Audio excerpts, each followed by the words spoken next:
Sean, he says, do we think Mason will get some meaningful carries? Nope. I don't think so. I wish he did, though. Golly, he looked good, man. I mean, he looked like he's supposed to look at the end of the game. He put the game away. He did, but the game was already put away. He just came out there and ran the ball. Like, look, I don't think he'll get meaningful carries unless there's an injury. I think the Niners have what they want at the running back. You got to get Elijah Mitchell into some type of a rhythm with running the ball. So he got more carries last week. And so I think that's going to continue to rise, and then those guys will split. And the reason why I'm saying that is because you want Christian McCaffrey to continue to make those crazy explosive runs, right? So Christian McCaffrey gets 12 carries, but one is for 78 yards. Like, that's the explosiveness, right? And so you could kind of spell him now with a healthy Elijah Mitchell, and then you could kind of let those guys rest and then close out the game. Now, if the game is blown away, then yes, I think Mason will get some of those meaningful carries, but I don't think we need Mason at this moment. I think you want to keep him fresh too. You know how running backs get dinged up. The cool thing There will about be a time. Yes, and the cool thing about Mason is I think he can do what they need him to do. I don't know how great his pass pro is, but that might be his only knock. Only knock. Yeah. I will say this. Mason is now a top 5 player for the 49ers offense on PFF in only 4 plays.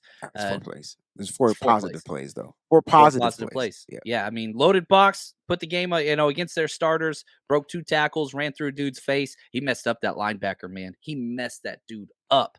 It was awesome. Jolted him back, just like, what the hell was that? I love it. Charlie Warner's the other guy. Just run right up the middle. Good job, Burford. Boom. Talk about hitting the hole. That dude put him on the ground.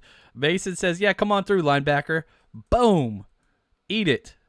And still moving forward.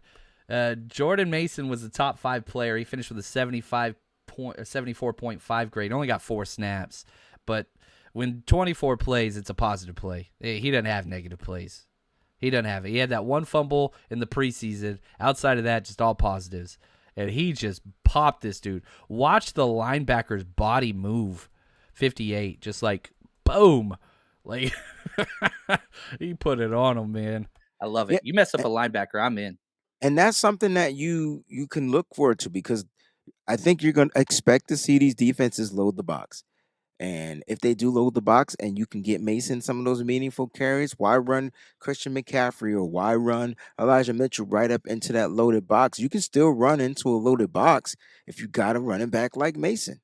And so why not utilize him? I don't know. I don't know why Kyle Shanahan doesn't do that. I think it would make sense, but it will happen. It will, just not now. Break glass in case of emergency. That's when Mason's going to come through. There will be a time. The 49ers Rush Podcast.